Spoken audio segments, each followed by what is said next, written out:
सभा करके बोलेंगे उसको सजा दो, कहीं कहेंगे उसको सबक सिखाओ, लेकिन हम वोट की चोट लगा के भी बोलेंगे। ये एक्चुअली मैसेज देने के लिए है कि जो मैसेज जो हमने संकल्प के जरिए दिया भी सरकार को कि आप जिस तरह से किसानों को परेशान कर रहे हो, मुद्दे को सुन नहीं रहे हो, मानना तो अगली बात है, सुनने के लिए भी तैयार नहीं हो। चुनाव में बहिष्कार करेंगे कि जिन्होंने किसानों की नहीं सुनी है अभी तक और किसानों को बार बार दुखी कर रहे हैं। वो तो झांसे में आ गया मोदी की गारंटी के कारण कि 3100 में हम धान खरीदेंगे, 2700 में गेहूँ, 450 में सिलेंडर देंगे, इसलिए वो तो विधानसभा जीत गए।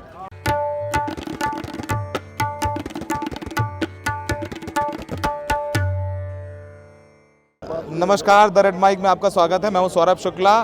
किसानों की महापंचायत खत्म हो गई है दिल्ली में। हमारे साथ किसान नेता और संयुक्त किसान मोर्चा के सदस्य, वरिष्ठ सदस्य दर्शन पाल जी मौजूद हैं। सब दर्शन पाल जी को जानते हैं। दर्शन पाल जी, आज आप लोगों की 5 घंटे की महापंचायत रामलीला मैदान में हुई, क्या निर्णय हुए, आगे क्या आंदोलन रहेगा आप लोगों का? देखिए, एक तो मैं इसकी जो हुई है इसका ये परिप्रेक्ष्य में बताना चाहता हूँ कि जब हम दिल्ली से लौटे थे तब से हम कंटिन्यूसली एक तो एसकेएम को सुदृढ़ करने में, इश्यूज़ को फोकस करने में और आंदोलन करके जनता को जागरूक करने में लगे हुए थे और लगे हुए हैं। आज उसको आपने अगर कभी कवर किया हो तो ट्रैक्टर परेड की हमने, फिर उसके बाद 3 दिन का महापड़ाव किया, ग्रामीण बंद किया। ये करते हुए आज एक दिन आया कि हालांकि हम पहले करना चाहते थे, लेट हो गया ये, तो वो उसके कुछ कारण हैं। लेकिन ये दिल्ली पंचायत हमारा रखा हुआ था, दिसंबर में मीटिंग में रखा था, फरवरी में थोड़ा लेट हो गया, फर्स्ट वीक में करना था। तो ये एक्चुअली मैसेज देने के लिए है कि जो मैसेज जो हमने संकल्प के जरिए दिया भी सरकार को कि आप जिस तरह से किसानों को परेशान कर रहे हो, मुद्दे को सुन नहीं रहे हो, मानना तो अगली बात है, सुनने के लिए भी तैयार नहीं हो। इस परिस्थिति में किसान जो है देश का आपकी भी नहीं सुनेगा। अभी आप सुनाने आओगे हमें गांव में आके कि ये हमने किया, ये हमने किया, वो हम करेंगे, वो हम भी नहीं सुनेंगे। आप हमको दिल्ली में आने से रोकते थे, 5,000 ही लोग आएंगे ये बोलते थे। अब हम ही आपको अपने एरिया में यानी अपने गांव में हम भी आपकी सुनेंगे नहीं और आपको आने भी नहीं देंगे। निर्णय लिया कि बीजेपी के नेताओं का विरोध करेंगे आप लोग? हमने निर्णय किया कि बीजेपी के नेताओं, BJP as total and allied party जो है, कल अकाली दल अगर बीजेपी के साथ अलाय हो जाता है पंजाब में तो उनका भी हम विरोध करेंगे। और उसका हमारा जो बेसिस रहेगा मेनली वो यही रहेगा कि मेनली किसानों और मजदूरों के मुद्दे जो हम उठा रहे हैं, नंबर 1। नंबर 2, जिस किस्म की चीज़ें सामने आ रही हैं, जैसे अभी इलेक्शन कमीशन का, इलेक्टोरल बॉन्ड का, राम मंदिर बनाने में किस तरह से सरकार डायरेक्टली इन्वॉल्व हुई, और ये जो CAA इम्प्लीमेंट करने में जो देश में अभी गड़बड़ हो सकती है, ये तमाम मुद्दों के लिए लगता है हम किसान भी हैं लेकिन हम देश के सिटीज़न भी हैं। हम ये भी आज बहुत स्पीकर ने यहाँ कहा है कि एक तरह का फांसीवाद आ रहा है। उस फांसीवाद के लिए कारपोरेट को रोकने के लिए, अपनी ज़मीन और ज़मीर को बचाने के लिए मोदी को रोकना। तो अभी आप लोग बीजेपी और उनके जो सहयोगी दल हैं उनका विरोध करेंगे इस लोकसभा चुनाव में?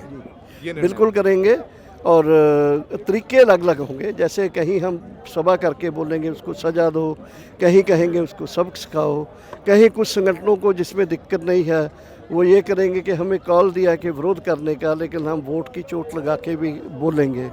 क्योंकि मैं ये कहना चाहता हूँ कि एसकेएम एक ऐसा नेटवर्क है जो पूरे देश में है, हर स्टेट में है।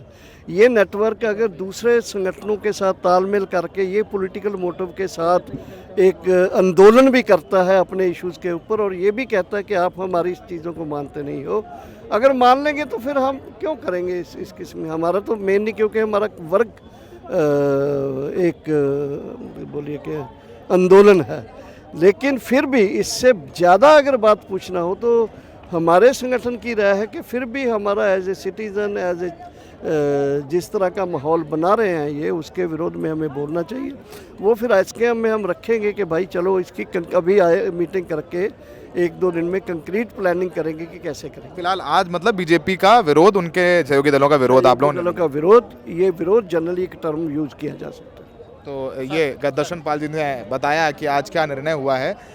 5 घंटे का वक्त मिला था और जैसे ही 5 घंटे का वक्त पूरा हुआ, यहाँ पर आप देखेंगे कि किसान जाने लगे हैं और बहुत अनुशासित तरीके से ये किसानों का प्रदर्शन हुआ। लेकिन नाले का पानी जो डाला गया उसको लेकर के किसानों का ये नाराज़गी ज़रूर देखने को मिली। बीजेपी का विरोध कैसे होगा, कैसे करेंगे बीजेपी का विरोध चुनाव में आप लोग किसान संगठन? बीजेपी का विरोध अभी जैसे कि अनाउंस किया है, एक पत्र सबको दिया गया है यहाँ पे कि भाई जिन्होंने किसानों की नहीं सुनी है अभी तक और किसानों को बार बार दुखी कर रहे हैं, चुनाव में वोट की चोट देंगे।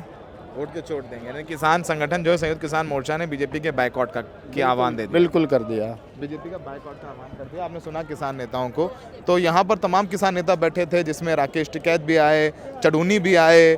ये वो तमाम नेता है जो शंभू बॉर्डर पर आपको नज़र नहीं आए। आपको देखो चढ़ूनी आपको नज़र आएंगे नीचे, वहाँ पर मीडिया बाइट्स बात करते हुए नज़र आ रहे हैं। ये वो किसान संगठन हैं जो शंभू बॉर्डर पर नहीं है, जिनका ये कहना है कि जो दिल्ली में बैरिकेड तोड़ करके आना जायज़ नहीं है, एमएसपी की गारंटी की मांग जायज़ है, पर तरीका ठीक नहीं है। मांगों के साथ हैं और किसानों के साथ जो बल प्रयोग किया गया, उन पर जो वाटर कैनन चलाई गई, उन पर जो पैलेट बुलेट फायर किए गए, जिसमें से एक किसान की मौत भी हुई है, हम उसके खिलाफ हैं, हम उसका विरोध करते हैं। तो ये तमाम बातें आज की इस महापंचायत में कही गई हैं और ये निर्णय लिया गया है कि आगे आने वाले चुनाव में बीजेपी और उनके सहयोगी दल यानी एनडीए का संयुक्त किसान मोर्चा विरोध करेगा। अब विरोध का तरीका अलग हो सकता है, कहीं सभा करके विरोध करेंगे, कहीं गांव में आने नहीं देंगे। कैसे विरोध करेंगे बीजेपी वालों का आप लोग? हम लोग चुनाव का वोट नहीं देंगे। आप वोट नहीं देंगे? नहीं, और उनको प्रचार करने से भी रोकेंगे अपने गांव वगैरह में? बिल्कुल रोकेंगे। कहाँ से आए हैं? रीवा मध्य प्रदेश से आए हैं जी। तो मध्य प्रदेश में क्या हालात? इस बार तो बीजेपी ने पूरा क्लीन स्वीप मार दिया। नहीं, इस बार नहीं होगा, लोकसभा चुनाव में नहीं होगा। किसान तो वैसे मध्य प्रदेश तो किसानों का ही राज्य है, किसान ज्यादा हैं। हाँ इस बार है। वो तो झांसे में आ गया मोदी की गारंटी के कारण कि 3100 में हम धान खरीदेंगे, 2700 में गेहूँ, 450 में सिलेंडर देंगे, इसलिए वो तो विधानसभा जीत गए। विधानसभा जीत गए। अब लोकसभा में तो कठिन है। कठिन है। मुफ्त राशन दे रही है सरकार, किसान सम्मान निधि दे रही है सरकार। किसान का जो 3100 रुपये धान खरीदने का वादा किया था उन्होंने पूरा नहीं किया। अभी धान का वो एमएसपी में ही पेमेंट किया है और 2700 धान गेहूं खरीदने का कहा था, तो अभी 2400 के लिए बोल रहे हैं। 2400 के लिए बोल रहे हैं। क्या कह रहे थे? हाँ बोले क्या बोले? नहीं, वो अभी 125 रुपये पर कुंटल के लिए बोनस के लिए बोले हैं। हम लोगों को मांगे कि 27 रुपये। क्या कह रहे थे आप? किसान का मुफ्त में दे रही है सरकार, किसानों का राशन जो किसानों को तो ले रही है। अब ये बाजरे का टाइम है, जो बाजरा बांट रही है सरकार, बेकार बाजरा बांट रही है, बिल्कुल जो खा नहीं सकता इंसान, पशु तो उसे खा ही नहीं रहे, बाजरे को जैसे बांट रही है। झोला दे के राशन मिल रहा है, राशन डीलर ने बोला है कि आप पे झोला रहेगा तो आपको राशन मिलेगा, वरना नहीं मिलेगा। अच्छा, ये लोग तो ये भी कह रहे हैं कि 2 बार राशन मिलता है और राशन बेच भी लेते हैं किसान को कह कितना एक यूनिट के कितना दे रहे हैं वो जो राशन कितना दे रहे हैं? 5 किलो राशन दे रहे हैं, बताओ उसमें तो लाई में कम है। लोग तो कह रहे हैं बेच देते हैं किसान राशन। नहीं बेच देंगे, 5 किलो राशन मिलता है 1 यूनिट पे, उसमें 1 किलो कम देते हैं कोटेदार, 4 किलो मिलता है। कहाँ से आए आप? हम आए हैं जिला बदायूं से। बदायूं से आए हैं? जी। उत्तर प्रदेश? जी। आप भी कहाँ से हैं? उत्तर प्रदेश। कहाँ? विधानसभा जेवर। तो नोएडा से ही है? जी। तो वहाँ तो महेश शर्मा को टिकट मिली है? हाँ, महेश शर्मा को मिली है भैया जी। गाँव में जाते नहीं है, अब जाने लगे। वो किसानों के लिए कुछ नहीं किया उन्होंने, किसानों को लूटा है बस। तो चुनाव में क्या करोगे? चुनाव में बहिष्कार करेंगे, बहिष्कार करेंगे सीधा। जीतेंगे नहीं महेश शर्मा? देखो जीतना ना जीतना तो उसके हाथ में, ऊपर वाले के में, मगर ये है कि बेईमानी से हर कोई जीत जाता है। अरे बेईमानी कैसे? अरे सेक्टरों की वोट इतनी बना ली, गाँवों की वोटों की जरूरत नहीं है उसे। वोट कटवा देते हैं BLO, वोट कटवा देते और बूथ अध्यक्षों में मिलकर कटवाते हैं वोट के लिए। इसलिए वो जो है चुनाव गड़बड़ कर देते हैं वहाँ पर जा करके। ये किसानों की महापंचायत में जो है वो तमाम लोग हैं जो प्रदर्शन करने यहाँ पहुँचे थे और उनका कहना है कि हम लोग बीजेपी का विरोध करेंगे। विरोध का तरीका क्या होगा वो निर्णय ये लोग करेंगे। वोट से चोट देंगे या उनको आने से रोकेंगे, उनको प्रचार करने से रोकेंगे, तो हम देखेंगे। इसका व्यापक असर पंजाब और हरियाणा में तो होगा, उत्तर प्रदेश में क्या असर होगा उसको लेकर के मैं बहुत ज़्यादा मुतमईन नहीं हूँ। मुझे लग रहा है मध्य प्रदेश में भी, क्योंकि किसान संगठनों का जो एकता है वो जो है वो यहाँ ज़्यादा नज़र आती है पंजाब में, और बहुत ज़्यादा उत्तर प्रदेश में और ये वहाँ नज़र नहीं आती है। तो ये किसानों की महापंचायत ख़त्म हो गई है। निर्णय यही हुआ है कि आने वाले लोकसभा चुनाव में बीजेपी का विरोध होगा और बीजेपी अकाली गठबंधन पंजाब में हुआ तो बीजेपी के अकाली के गठबंधन का भी पंजाब में विरोध होगा। कैसे विरोध करेंगे पंजाब में आप लोग? देखिए, हम विरोध करेंगे। आज की रैली की है तो सरकार ने हमारी जो मांगे नहीं मानी, जो हमारी पेंडिंग आंदोलन की, तो हमने जो आज नारा दिया है कि हम मोदी को सज़ा दो का नारा दिया है कि मोदी को, बीजेपी को सज़ा दे सभी गांव में से, और लोग सज़ा देंगे। फिर किसान भी देंगे, मजदूर भी देंगे, और जो मुलाजिम तबका है सभी देंगे। ठीक है, अब देखना होगा, वो तो चुनाव के नतीजे बताएंगे। नहीं, देखिए ये तो है, चुनाव के नतीजे कुछ भी हों, लेकिन लोग सज़ा जरूर देंगे। सज़ा जरूर देंगे। हाँ, सज़ा कैसे होती है? सज़ा यही होती है कि इनको सत्ता में जो लोगों के काम नहीं करते, किसानों की मांगे मानकर नहीं मानते, तो ये किसानों के मुख्य प्रधानमंत्री नहीं है, तो कॉरपोरेट के, इसलिए इनको सत्ता से बाहर करो। सत्ता से बाहर करो, ये सज़ा है। तो थोड़ा क्लैरिटी से बोला उन्होंने।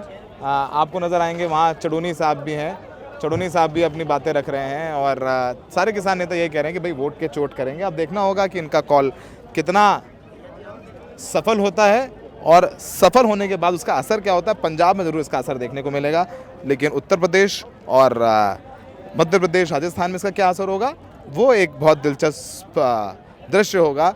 ये भी समझ में आएगा किसान कितने एक हैं और किसान क्या चाह लें तो वो क्या सत्तारूढ़ दल को बेदखल कर सकते हैं सत्ता से। सहयोगी शायन अस्कर के साथ Saurabh Shukla, the red mic.